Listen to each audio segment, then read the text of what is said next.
Bismillahirrahmanirrahim. Assalamualaikum warahmatullahi wabarakatuh. Alhamdulillahi thumma alhamdulillah. Wa sallallahu wa sallama wa baraka ala sayyidi wa habibi rasulillah wa ala alihi wa sahbihi wa man walah. La hawla wa la quwwata illa billahil aliyyil azim. Allahumma alimna ma yanfa'una wanfa'na bima 'allamtana wa zidna 'uluman tanfa'una fid dunya wal akhirah. Amin. Rabbi shrah li sadri wa yassir li amri wahlul 'uqdatam min lisani yafqahu qawli. Alhamdulillah, Bapak Ibu jamaah Masjid Al-Muhajirin yang Allah muliakan. Alhamdulillah Allah kembali pertemukan kita. Di antara doa yang dipanjatkan oleh para ulama kita adalah doa agar Allah memanjangkan umur kita dan Allah memberikan keberkahan di dalam umur tersebut. Karena Rasulullah Shallallahu Alaihi Wasallam pernah menyampaikan di antara Muslim yang baik itu man qala umruhu wa hasuna amaluhu. Orang yang Allah panjangkan umurnya dan pada saat Allah Subhanahu wa taala panjangkan umurnya, Allah banyakkan, Allah baikkan amalnya. Ada namanya Ibnul Jauzi. Doa yang selalu dia panjatkan kepada Allah itu panjang umur. Agar apa? Agar dia semakin banyak berbuat, semakin banyak mengumpulkan bekal. Karena dia tahu perjalanannya sangat panjang. Kita pernah sampaikan bahwasanya umur kita di dunia ini kan 60, 70 atau 80. Sementara perjalanan kita setelahnya itu tanpa batas. Makanya salah seorang daripada murid Imam Ahmad bertanya kepada Imam Ahmad bin Hanbal, "Ya Imam, mata roha?" Wahai Imam, kapan kita istirahat di dunia ini? Kenapa sepertinya kita di dunia ini tidak pernah ada istirahat, baru sebentar senang, kemudian setelah itu diuji lagi oleh Allah Subhanahu wa taala. Cobaannya nggak pernah berhenti. Seakan-akan kita tidak pernah istirahat. Imam Ahmad menjawab, "Ar-rahatu inda awwali qadamin tad'uha fil jannah." Istirahat itu bukan di dunia. Istirahat itu ketika salah satu dari langkah kakimu sudah berada di depan pintu surga. Kalau sudah berada di depan pintu surga itu, disitulah tempatnya istirahat. Sebelumnya itu perjuangan, pengorbanan untuk mengumpulkan bekal terbaik. Sengaja saya pilih tema tentang Ramadan telah pergi, ujian sebenarnya baru dimulai. Saya agak sedikit melenceng. Biasanya kita kajian hadis arba'in ya. Akan tetapi pada kesempatan kali ini saya mengambil satu kesempatan ini ingin membahas, kalau seandainya kita bahas hadis arba'in lanjutan mungkin memasukkan tema seperti ini agak susah gitu. Makanya saya selipkan tema ini karena saya anggap ini penting dan relevan untuk disampaikan pada kajian di bulan Syawal ini.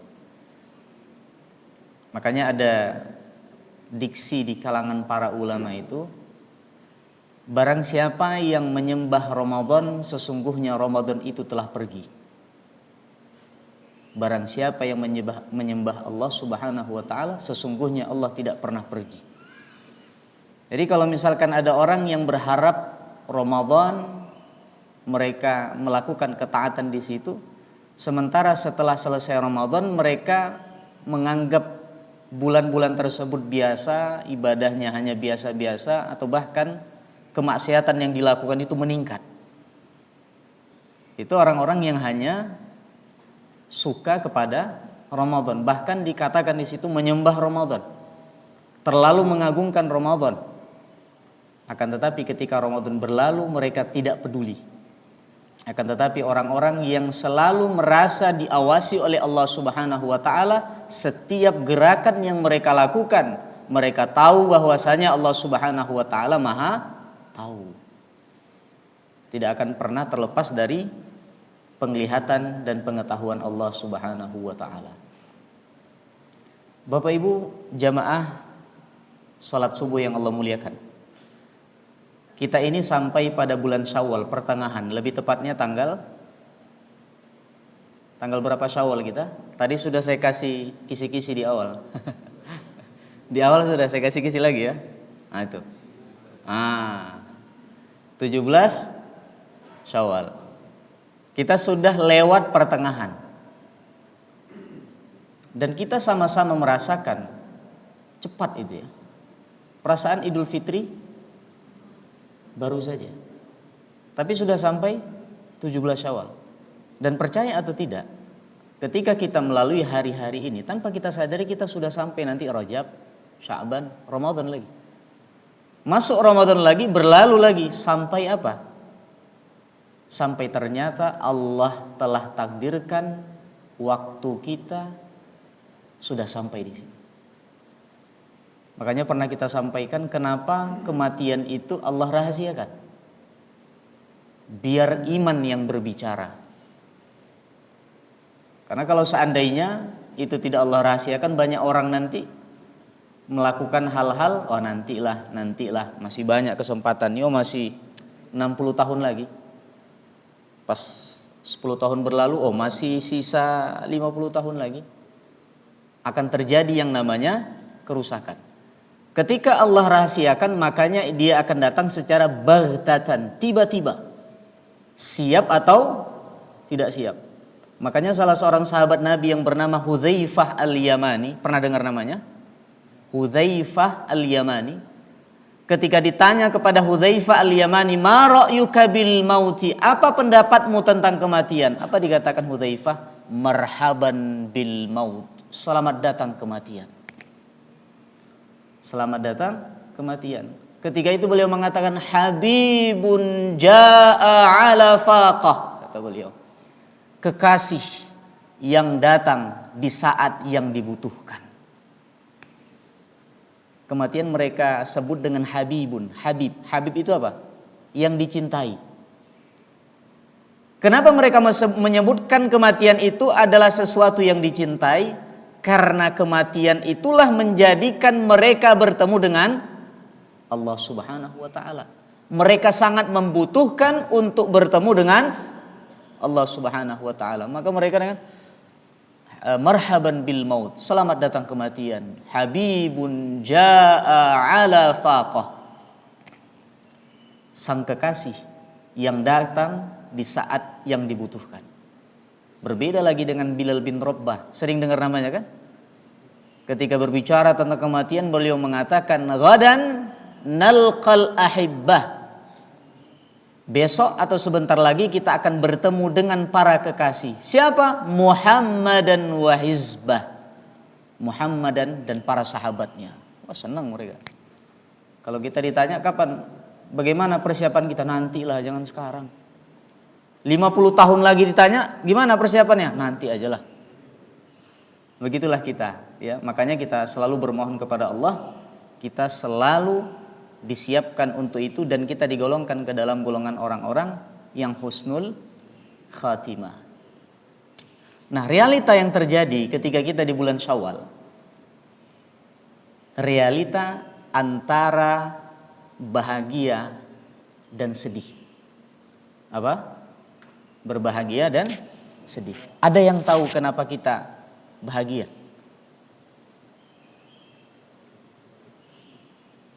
Karena dapat THR.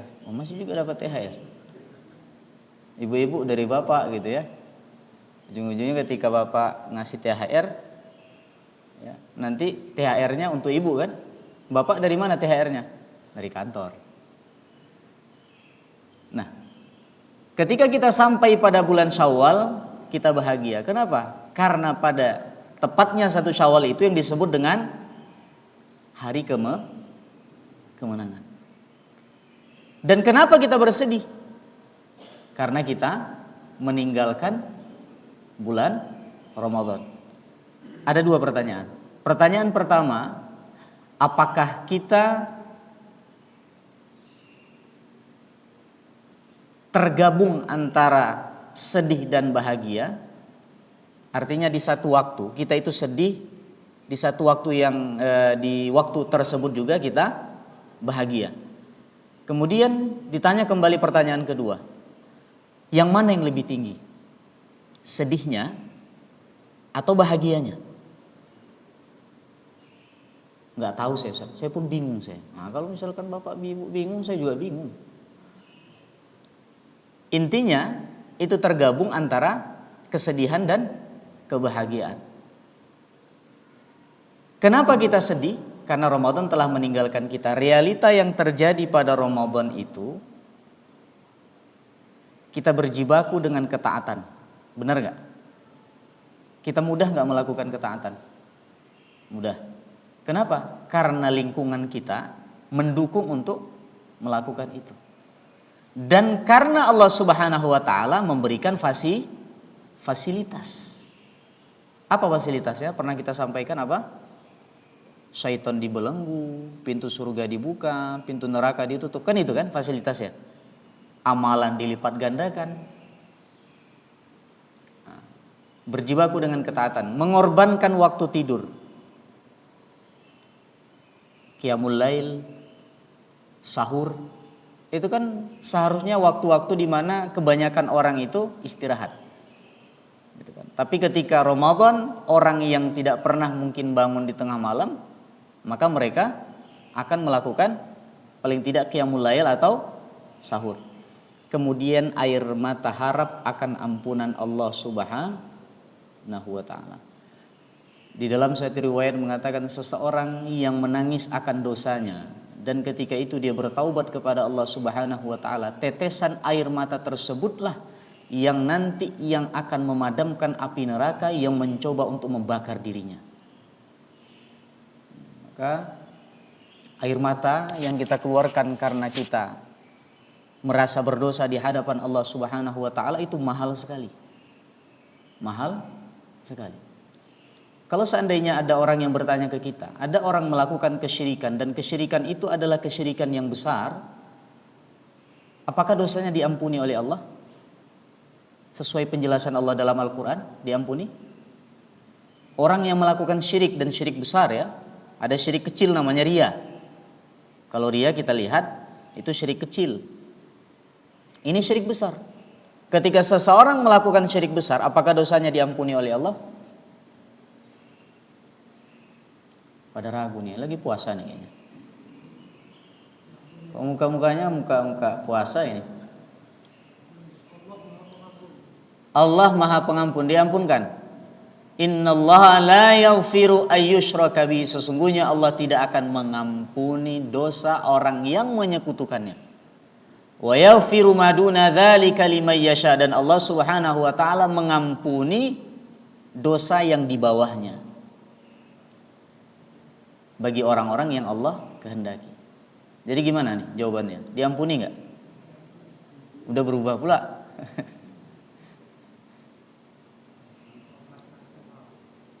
Taubatan nasuha. Orang yang melakukan dosa sebesar apapun, syirik, atau kalau misalkan ada dosa yang lebih besar daripada syirik, orang melakukan hal tersebut ketika dia datang kepada Allah, bertaubat kepada Allah, dan taubatnya adalah taubatan nasuha, Allah ampuni. Pada salah satu hadis qudsi, dengan lantang dan tegas Allah katakan, ya ibadi, lau balagat dhunubuka ananas samai, wahai hamba-hambaku, kata Allah, seandainya engkau memiliki dosa dan dosamu itu setinggi awan di langit, tinggi gak itu? Menara masjid kita aja tinggi kan? Itu baru menara masjid loh. Ini kata Allah dalam hadis qudsi tersebut apa? Setinggi awan di langit. Tsumma astaghfartani, kemudian engkau datang kepadaku, beristighfar dan bertaubat kepadaku dengan taubatan nasuha, ghafartu laka wala ubali, niscaya aku akan mengampuni dosamu, wala ubali, dan saya tidak pernah peduli.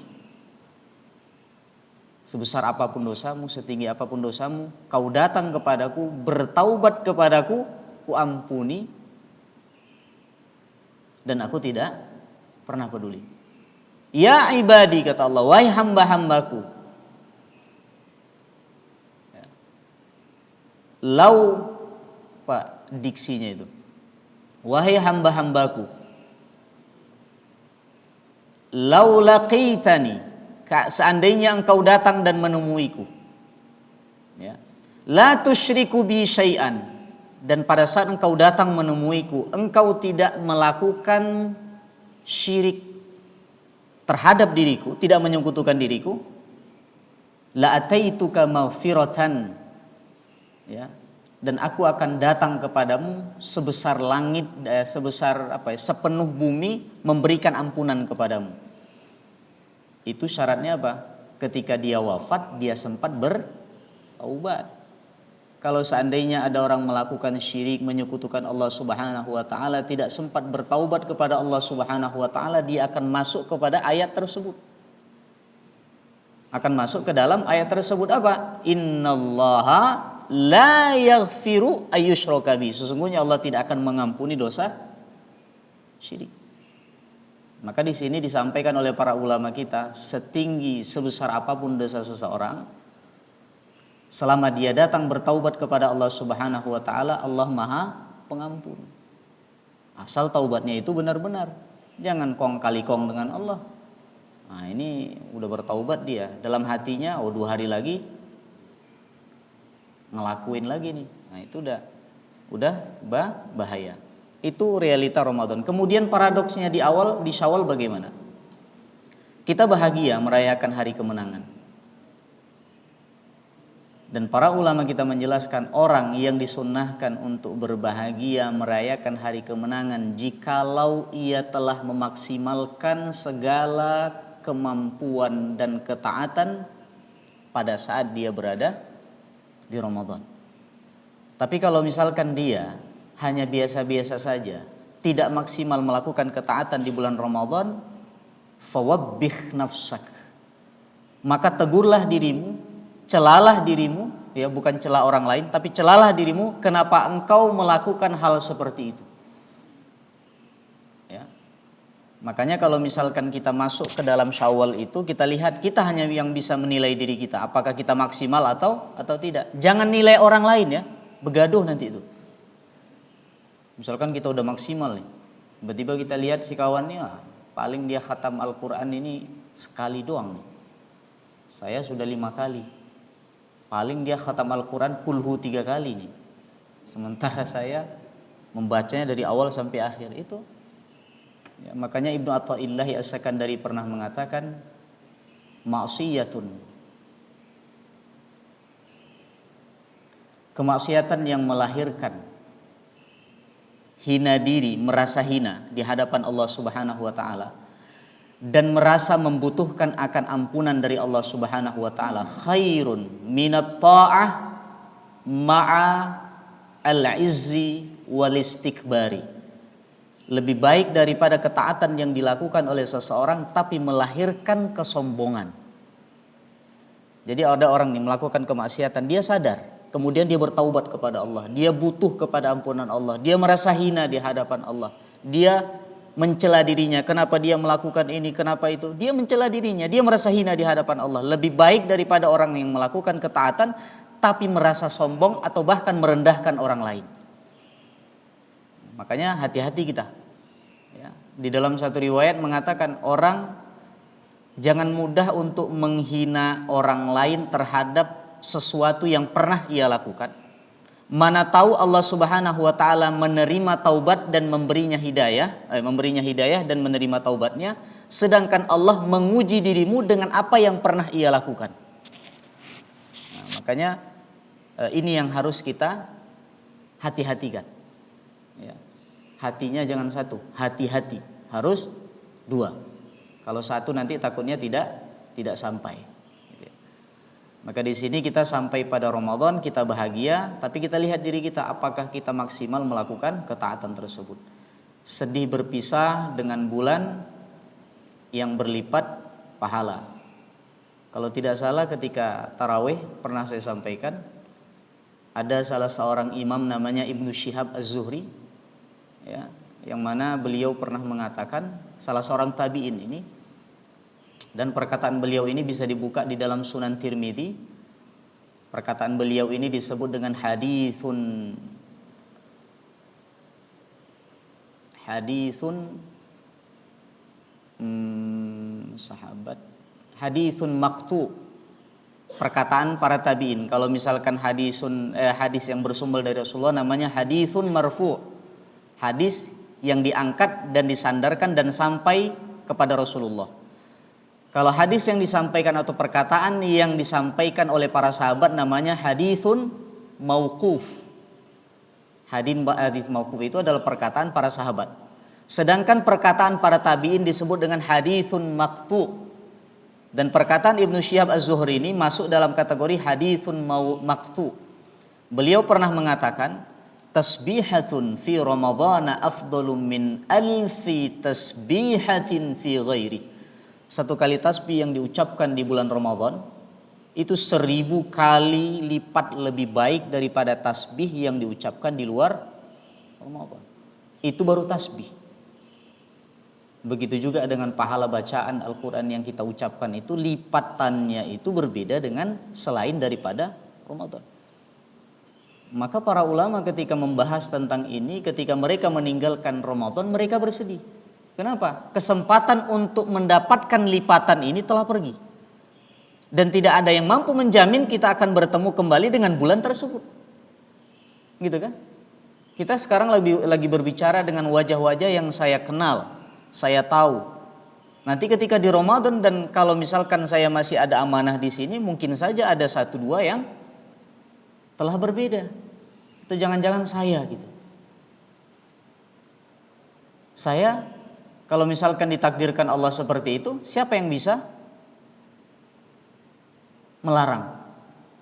Siapa yang bisa melarang? Makanya ketika Allah katakan orang-orang yang Allah uji dengan kematian, maka mereka mengatakan inna lillahi wa inna ilaihi roji'un. Inna lillahi itu apa artinya? Ya nggak tahu Bapak ini artinya. Inna lillahi, jangan ngucapin aja. Inna lillahi, sesungguhnya kita milik Allah. Dan sesungguhnya kita akan kembali kepada Allah. Ketika menjelaskan tentang inna lillahi, sesungguhnya kita ini adalah milik Allah. Jalaluddin As-Suyuti, Imam Jalaluddin As-Suyuti dalam tafsirnya, Tafsirul Jalalain, beliau mengatakan kanallahu malikan wa abidan yaf'alu bina ma yasha'u. Sesungguhnya Allah itu adalah raja. Dan Allah Subhanahu wa ta'ala itu adalah zat yang maha dan berhak untuk disembah. Kanallahu yaf'alu bina ma yasha. Sesungguhnya Allah itu melakukan terhadap kita apapun yang Ia kehendaki. Kita ini kan milik Allah. Jadi kalau kita milik Allah, terserah Allah mau melakukan apapun. Mau Allah wafatkan di tempat mana, mau Allah jadikan dia bagaimana, itu terserah Allah. Kenapa? Karena kita adalah milik Allah. Dan sebagai orang yang beriman, ketika dia tahu bahwasanya Allah Subhanahu wa ta'ala mampu melakukan apapun terhadap dirinya, dia tidak akan pernah terlepas dari harapan kepada Allah Subhanahu wa ta'ala agar Allah berkenan mewafatkan dirinya dalam keadaan terbaik, husnul khatimah. Maka selalu doa itu diucapkan, husnul khatimah, mengharap ampunan dari Allah Subhanahu wa ta'ala. Karena Allah yang berhak dan mampu melakukan apapun. Ada enggak orang yang dia merasa dirinya hebat, tapi ujung-ujungnya dia wafat dalam keadaan husnul khatimah? Enggak ada. Orang yang diwafatkan Allah dalam keadaan husnul khatimah adalah orang-orang yang memang merasa dirinya itu milik Allah, dan dia yakin bahwasanya dia akan kembali kepada Allah. Ya. Maka di sini rentan kembali pada kelalaian itu bulan Syawal. Nah, kalau kita lihat Ramadan itu berapa lama? 1 bulan, 29 atau 30 hari. Para ulama kita menjelaskan Ramadan itu sebagai madrasah atau pusat latihan. madrasah atau pusat latihan. Ramadan adalah madrasah, sebuah waktu khusus selama 1 bulan untuk berlatih, menempa diri dan membentuk kebiasaan. Oke, tempat latihan ya, madrasah. Tujuannya apa? Tujuannya bukan sekedar mengumpulkan pahala lalu berhenti di Idul Fitri, melainkan mempersiapkan diri menghadapi kerasnya cobaan di luar bulan suci. Kita berlatih 1 bulan untuk bertanding selama 11 bulan. Latihan kita sudah kelar. Ketika 1 Syawal masuk, disitulah yang disebut dengan starting point. Dimulainya pertandingan. Ketika kita berada pada madrasah Ramadan, pusat latihan, ketika kita berada pada Ramadan, fasilitas Allah berikan. Fasilitas latihan itu. Untuk apa? Untuk kita berlatih.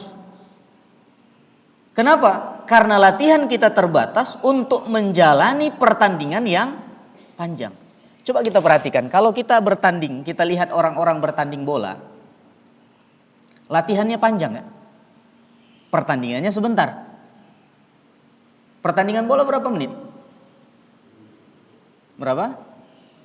90 menit kalau nggak ada extra time. Latihannya berapa lama? Berbulan-bulan. Tapi kalau kita lihat pada Ramadan, kita berlatih selama 1 bulan, pertandingannya 11 bulan. Tapi ketika kita berlatih selama 1 bulan ini, fasilitas yang Allah berikan tidak tanggung-tanggung. Allah lipat gandakan. Bahkan tadi Ibnu Syihab Az-Zuhri mengatakan 1 kali tasbih lebih baik daripada 1000 kali.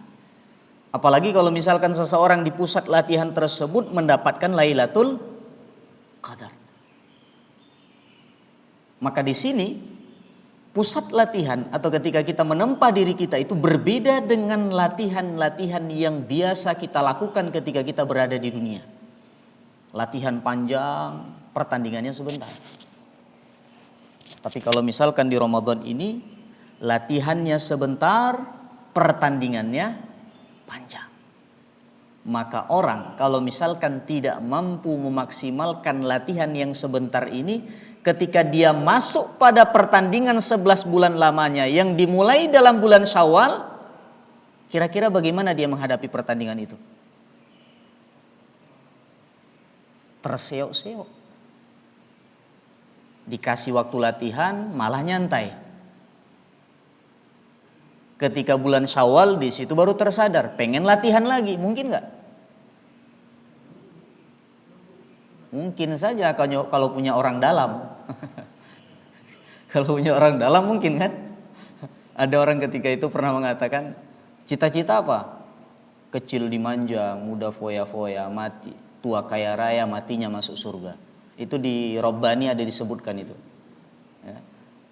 Kecil dimanja, muda foya-foya, tua kaya raya, matinya masuk surga. Kemudian ditulis pertanyaan di situ, emang lu punya orang dalam? Kalau tadi punya orang dalam, mungkin kan? Gak apa-apa itu. Mungkin dia punya kenalan dengan malaikat Ridwan. Dan dia bestie dengan malaikat Malik.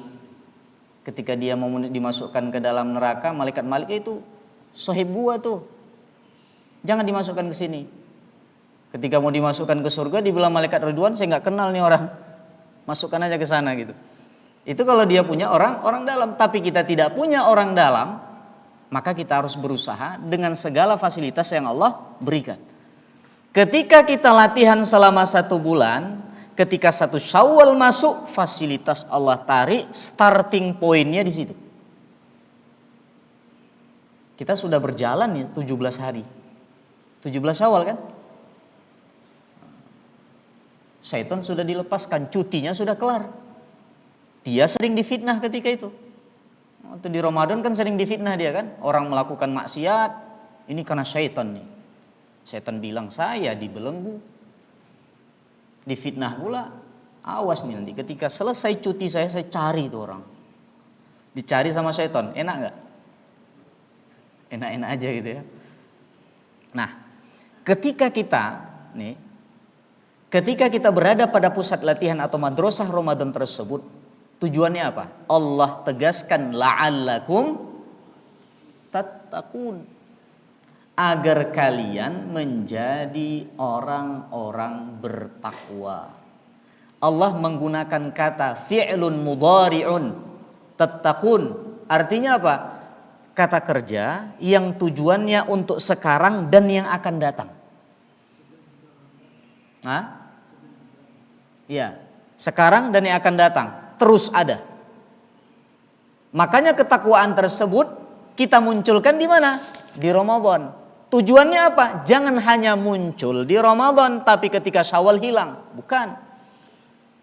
Tapi ketakwaan yang kita munculkan di Ramadan tersebut kita munculkan, kita kunci dan kita bawa. Makanya dengan tegas Allah katakan puasa yang dilakukan seseorang itu tujuan apa? Agar kalian memunculkan sifat takwa dan kalian membawa ketakwaan tersebut di dalam pertandingan selama 11 bulan lamanya itu. Kalau tidak bagaimana Ustadz? Kalau tidak, jika seseorang gagal memunculkan sifat takwa di bulan Ramadan, ia akan terseok-seok mengarungi dahsyatnya perjalanan di 11 bulan lamanya. Makanya Allah tidak segan-segan atau bahkan dengan jelas Allah katakan watazawwadu, dan berbekalah kalian. Fa inna khairuz zadi at-taqwa. Sesungguhnya bekal terbaik itu adalah ketakwaan. Takwa itu bukan bekal kita hanya di akhirat. Takwa itu adalah bekal terbaik kita ketika kita berada di dunia juga. Nah, kita memunculkan sifat takwa itu 1 bulan pada saat Ramadan. Dia akan mampu bertahan maksimal itu 11 bulan.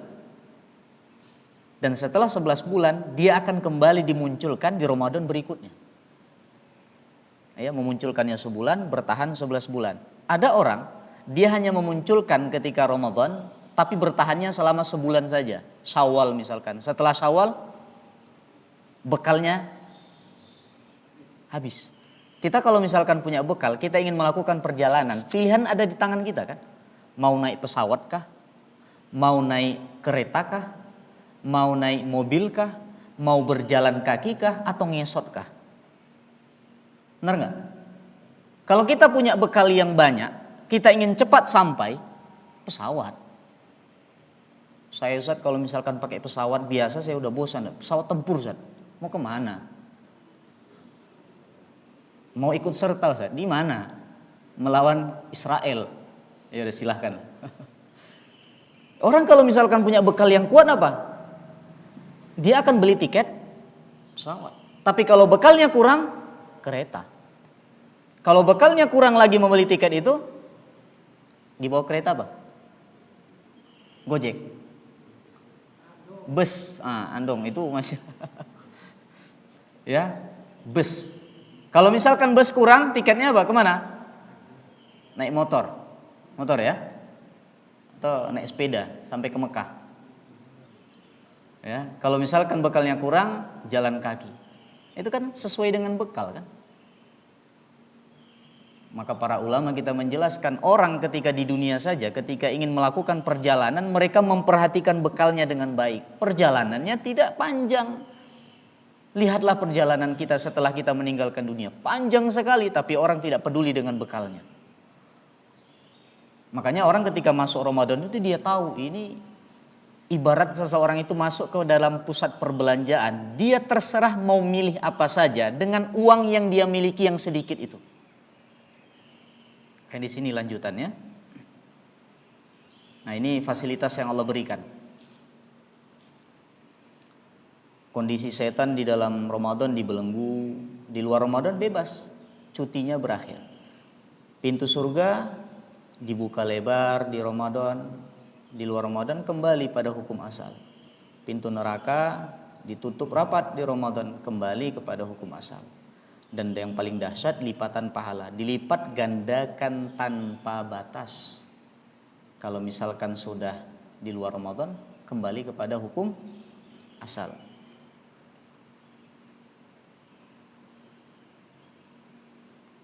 Nah, ada sebuah kaidah.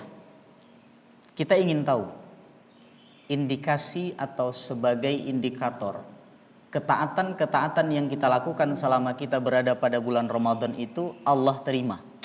Kita pengen tahu kan? Apa sih indikasinya?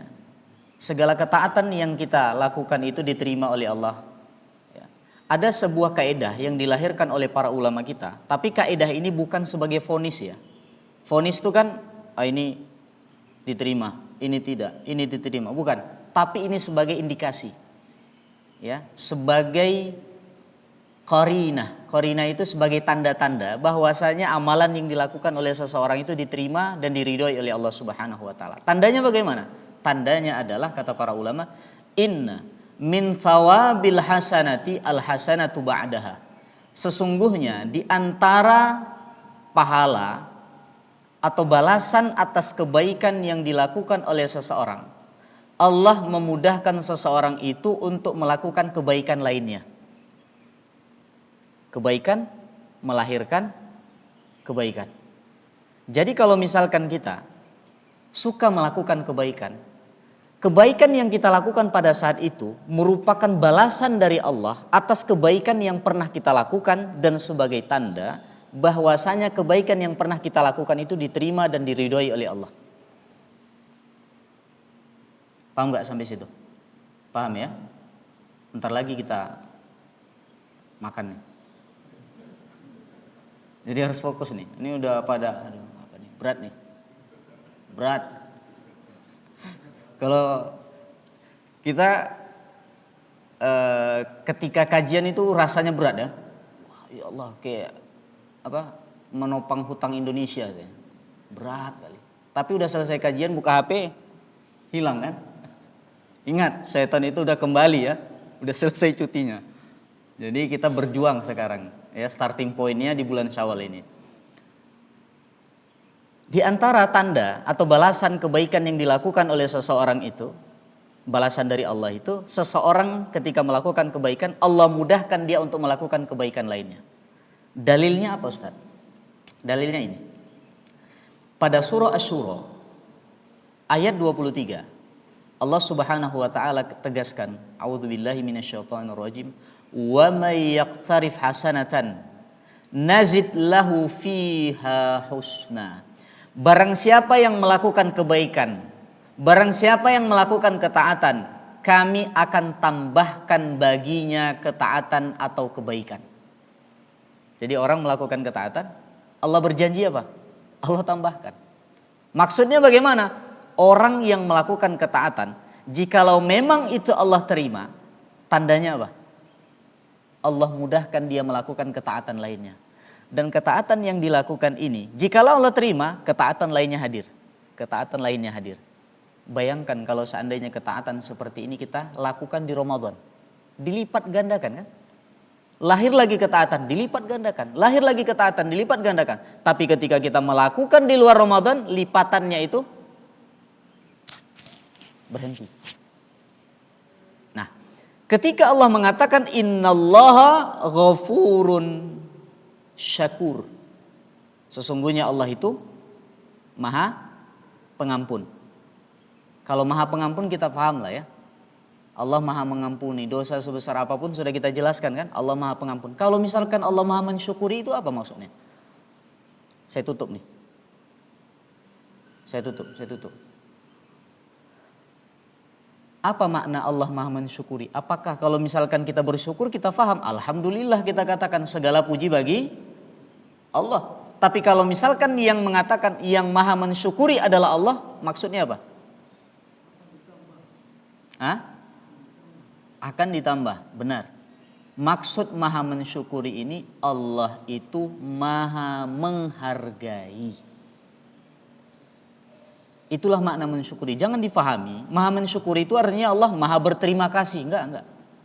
Allah enggak butuh kepada kita, kepada amal kita, kepada harta kita. Allah enggak butuh. Maha mensyukuri ini maksudnya adalah Allah maha menghargai. Maksudnya bagaimana Ustaz? Sekecil apapun yang dilakukan oleh seseorang, kalau memang niatnya itu karena Allah dan dilakukannya tujuannya kepada Allah, Allah akan menghargai. Beda sama kita. kita cenderung apa? Menghargai sesuatu yang besar, yang luar biasa di mata kita. Yang biasa-biasa kita, oh seperti itu. Oh, makanya dengan tegas Ibnul Mubarak pernah mengatakan rubba amalin saghirin tukabbiruhun niyatu. Berapa banyak dan betapa banyak perbuatan-perbuatan, ketaatan-ketaatan, ibadah-ibadah yang sepele di pandangan manusia, tapi sepelenya itu bukan dalam pandangan Allah. Justru dalam pandangan Allah itu besar, melahirkan pahala yang begitu banyak. Dan betapa banyak amalan-amalan, ketaatan-ketaatan, ibadah-ibadah yang besar dalam pandangan manusia, luar biasa dalam pandangan manusia, tapi dalam pandangan Allah biasa-biasa saja, kecil pahalanya atau bahkan tidak ada pahala sama sekali. Karena apa? An-niyah, dikarenakan niat. Nah, makanya ada hadis yang disampaikan, ya, bahwasanya orang yang bersedekah senilai biji kurma kecil kan, ketika dilakukan dan sedekah ini dari hartanya yang halal, tujuannya kepada Allah, kata Rasulullah apa? Allah terima, Allah kembangkan, Allah jaga sampai sebesar gunung. Sebesar biji kurma, Allah terima, Allah jaga sampai sebesar gunung. Padahal kalau misalkan kita lihat, ada orang misalkan datang ke Muhajirin, dicarinya lah DKM, dia bawa satu kurma, bukan 1 kilo, sebiji. Cari ketua DKM, Pak, saya mau sedekah, Pak. Mana sedekahnya? 1 biji kurma. Gimana DKM bilang? Bercanda kamu. Iya kan? Pandangan manusia seperti itu. Kalau 1 biji kurma, bercanda kamu ya. Saya viralkan kamu ya. Itu manusia kan? Tapi dalam pandangan Allah, seseorang yang memberikan meskipun sebesar biji kurma, kalau itu dari hartanya yang halal dan tujuannya adalah kepada Allah Subhanahu wa taala, Allah terima, Allah bahagia, Allah jaga, Allah kembangkan sampai sebesar gunung. Makanya sesuatu yang dilakukan oleh seseorang itu patokannya apa? Bukan dalam pandangan manusia, tapi dalam pandangan Allah. Nah, makanya di sini Allah Maha mensyukuri, Allah Maha menghargai sekecil apapun yang dilakukan oleh seseorang. Makanya ketika kita melakukan ibadah itu sebisa mungkin kita jaga hati kita. Makanya Imam Syafi'i pernah mengatakan kalau bisa ya, kata Imam Syafi'i, seseorang itu memiliki amalan yang tahu hanya dirinya dan Allah. Tidak semua amalan ya, amalan rahasia saja, pilih satu. Jangan semua, takutnya kalau semua, bapak-bapak nanti merahasiakan sholat jamaah. Gimana merahasiakan sholat jamaah itu? Ustaz, saya alhamdulillah selama 60 tahun saya punya amalan khusus, hanya saya dan Allah yang tahu. Apa itu? Sholat jamaah, Ustaz. Gimana rasanya sholat jamaah hanya dirinya dan Allah yang tahu? Saya kadang-kadang sholat di Masjidil Aqsa, Ustaz.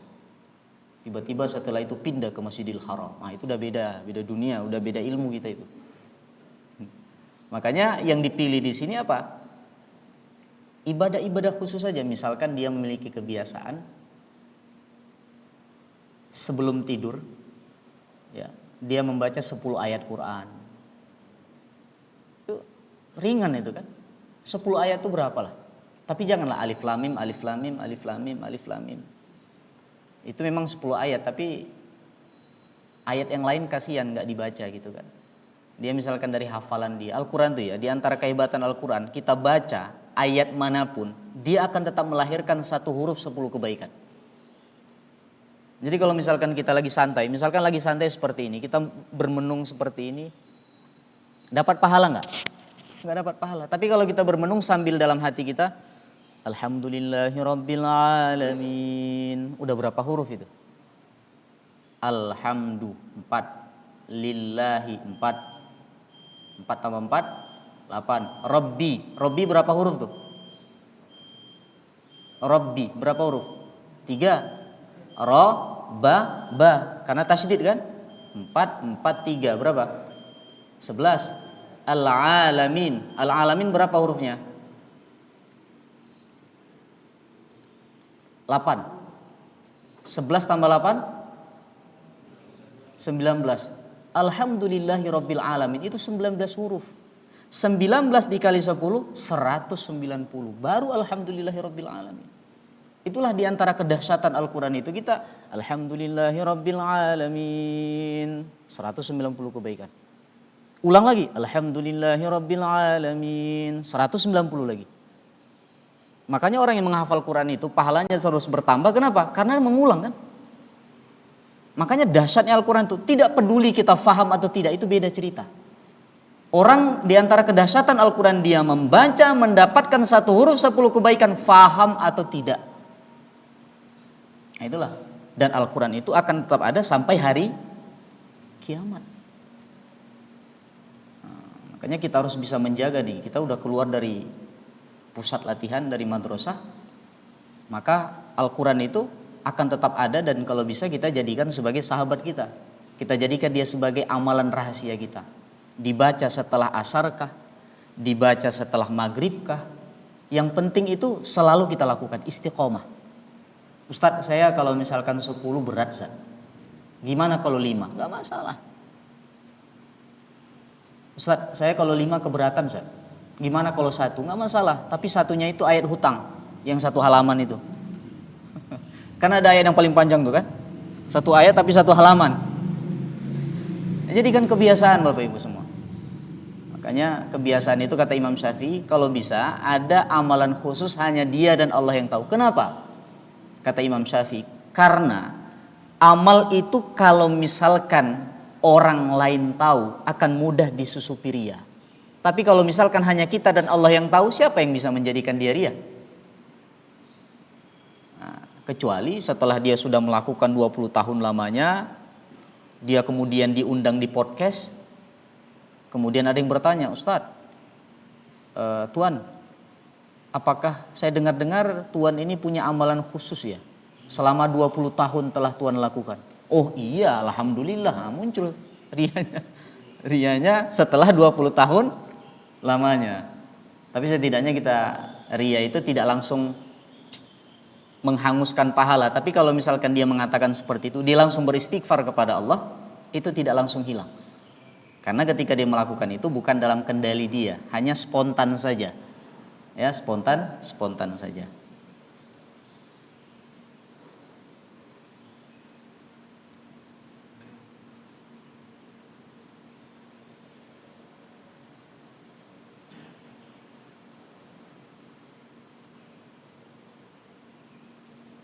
Nah, terakhir kita kembali sampaikan bahwasanya Ramadan kita adalah tempat kita untuk berlatih, menempa diri, memunculkan takwa. Yang mana ketakwaan ini kita munculkan bukan hanya ketika kita berada pada bulan Ramadan. Setelah Ramadan berlalu takwanya hilang, tidak. Tapi tujuan di sini agar ketakwaan tersebut kita munculkan, kita kunci, kita bawa sebagai bekal dan perjalanan untuk perjalanan kita selama 11 bulan lamanya. Karena terus kita sampaikan bahwasanya Syawal itu sebagai starting point, awal daripada pertandingan dan perjalanan yang akan kita lakukan setelah kita melakukan latihan dan penempahan diri. Kalau kita gagal pada penempahan diri, ketika kita masuk pada pertandingan kita akan kewalahan. Ya, dan kita berharap kepada Allah Subhanahu wa taala agar amalan yang kita lakukan di Ramadan yang lalu ini Allah terima, dan kita diberikan kesempatan untuk bertemu kembali pada bulan Ramadan berikutnya. Orang kalau misalkan bertemu pada bulan Ramadan berikutnya, itu kenikmatan yang tidak terhingga. Dan Allah juga berkenan memberikan kesempatan kepada kita untuk mendapatkan Lailatul Qadar pada Ramadan selanjutnya. Wallahu ta'ala a'lam bishawab. Kalau ada yang ingin bertanya, kami persilahkan.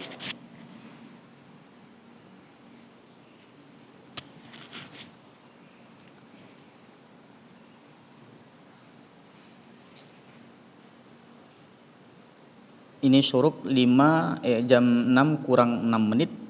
Kita baru bisa sholat sunnah isyraq itu pada pukul 6 lewat 4 atau 5 itu. Di bawahnya masih dalam kategori waktu yang terlarang untuk melakukan sholat.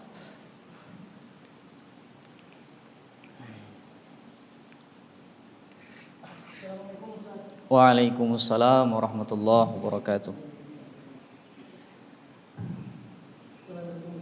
Waalaikumsalam. Out of the box nih. Oh iya. Wah, harus dialirkan ke saya nih, jadi pikiran saya pula nanti. Iya.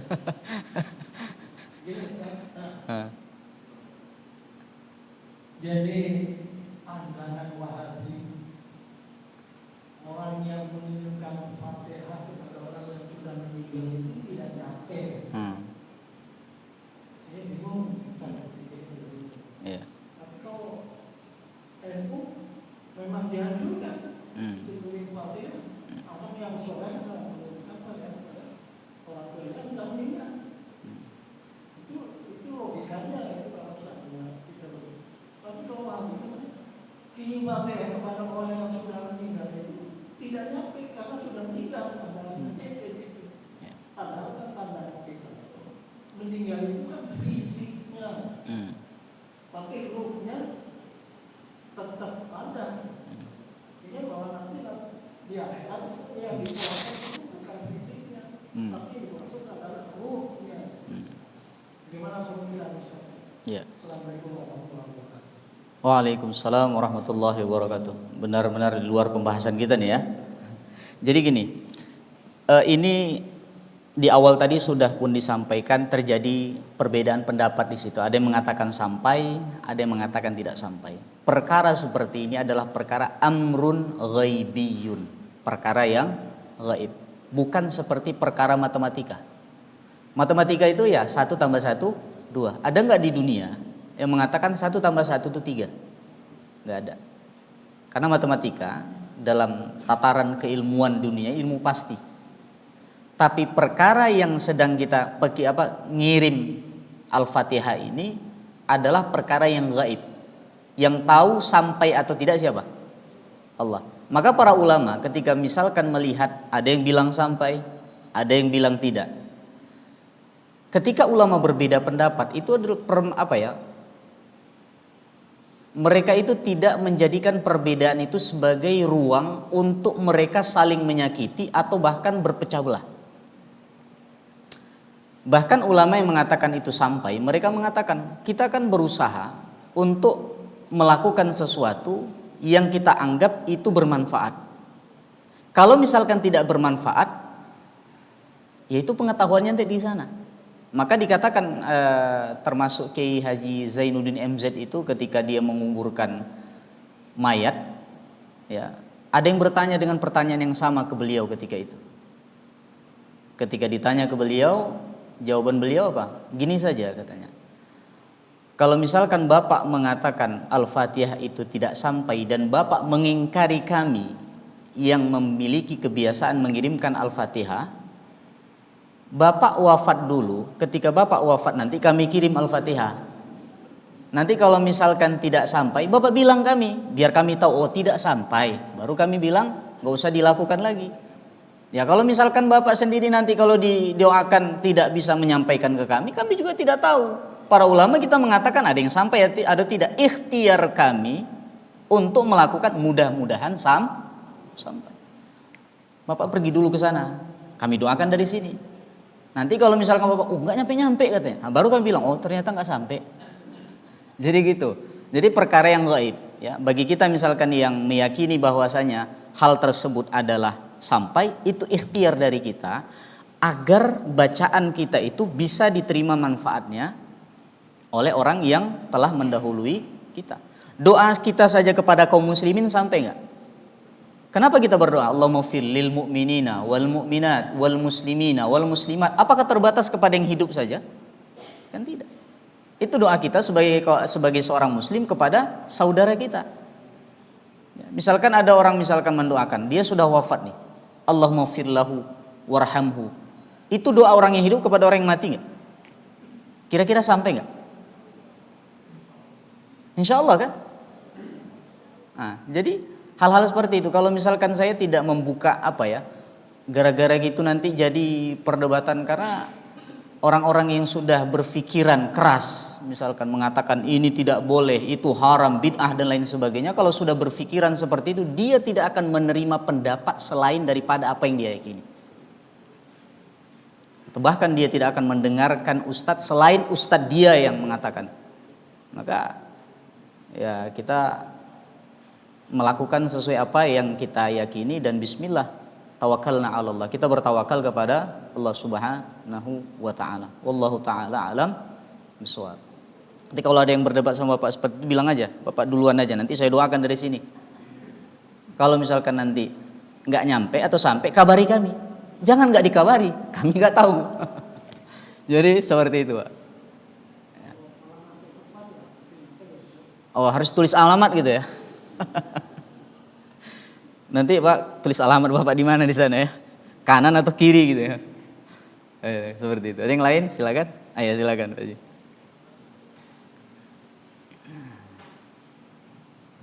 Assalamualaikum warahmatullahi wabarakatuh. Waalaikumsalam warahmatullahi wabarakatuh. Terkait syirik besar, tadi di awal sudah menjelaskan.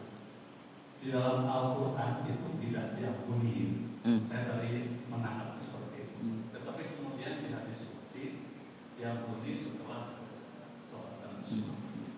Nah ini kira-kira penjelasan seperti apa? Kalau kita mungkin hampir sama dengan tadi yang dijelaskan Pak Prof.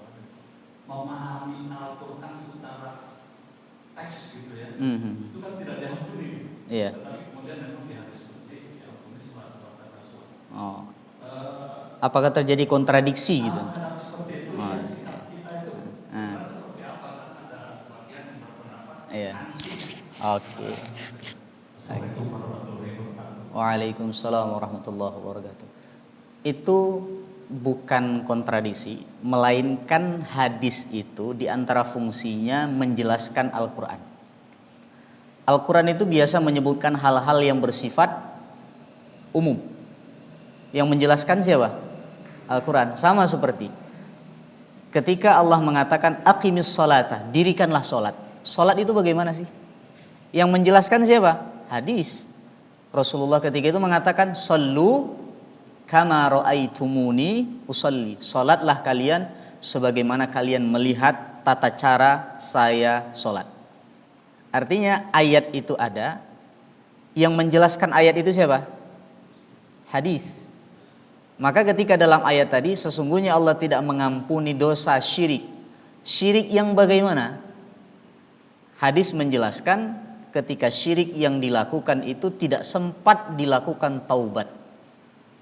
Tapi kalau misalkan orang melakukan syirik dan sempat bertaubat kepada Allah, dan taubatnya itu adalah taubatan nasuha, atau kata Ibnu Katsir, tubta taubatan sahihatan. Engkau bertaubat kepada Allah dengan taubat yang benar, maka taubatmu itu diterima oleh Allah Subhanahu wa taala. Nah, jadi dia bukan kontradiksi. Jadi kalau memang ada ayat lain, memang ada yang kontradiksi, tapi kontradiksinya secara zahir saja, bukan secara hakiki. Nah, makanya kita perlukan para ulama kita yang menjelaskan. Jadi ada Syekh Adham Al-Hasimi, ulama Syria. Saya sekarang masih tetap, beliau itu luar biasa, kajian-kajian kitab beliau upload di YouTube, kita bisa belajar langsung. Beliau menjelaskan di dalam salah satu kajian beliau, kebutuhan Al-Quran kepada sunnah lebih besar daripada kebutuhan sunnah kepada Al-Quran. Kenapa? Karena Al-Quran itu bersifat umum, yang menjelaskannya siapa? Sunnah. Dalam hal ini bukan berarti sunnah itu lebih tinggi daripada Al-Quran, bukan seperti itu. Karena kalau misalkan Al-Quran itu tidak dijelaskan oleh sunnah, orang akan masuk kepada pemahaman-pemahaman yang seolah-olah yang mereka lakukan itu adalah benar. Padahal penjelasan hadisnya yang ditopang oleh penjelasan para ulamanya bukan seperti itu. Nah, makanya ada orang namanya mungkirus sunnah. Ada orang yang ingkar kepada sunnah, mereka tidak mau mengikuti sunnah. Saya hanya mau mengikuti Al-Quran, itu salah. Yang benar bagaimana? Al-Quran itu wahyu, sunnah itu wahyu, tidak bisa dipisahkan. Dan hadis pun Ketika ada yang umum, hadis lain menjelaskan. Makanya Imam Ahmad mengatakan al-ahaditsu tufassiru ba'duha ba'don. Hadis-hadis itu saling menjelaskan antara satu dengan yang lainnya. Itu antara hadis dengan hadis. Apalagi Al-Quran dengan hadis, hadis dengan Al-Quran. Nah, makanya tadi seolah-olah kontradiksi tapi tidak kontradiksi. Itu hanya bersifat umum. Yang menjelaskan detailnya apa? Al-Quran. Hadis atau sunnah. Seperti itu. Wallahu ta'ala alam bisawab. Kayaknya kita sudah sampai pada penghujung kajian. Kita berharap kepada Allah Subhanahu wa taala agar kajian yang kita lakukan pada pagi hari ini Allah mudahkan kita untuk memahaminya dan Allah mudahkan kita untuk mengamalkannya. Karena kalau misalkan Allah tidak memberikan taufik kepada kita untuk mengamalkannya, kita tidak akan pernah mampu untuk mengamalkan, ya, sekuat apapun. Karena yang maha kuat itu adalah Allah Subhanahu wa taala. Kita berdoa kepada Allah Subhanahu wa taala. Astaghfirullahaladzim, astaghfirullahaladzim, astaghfirullahaladzim. A'udzubillahi minasyaitonirrajim. Bismillahirrahmanirrahim. Alhamdulillahi rabbil alamin. Hamdan yuwafi ni'amahu wa yukafi mazidah. Ya Rabbana lakal hamdu kama yanbaghi li jalali wajhikal karim wa 'azimi sultanik. Allahumma salli ala sayyidina Muhammad wa ala alihi wa sahbihi wa sallim.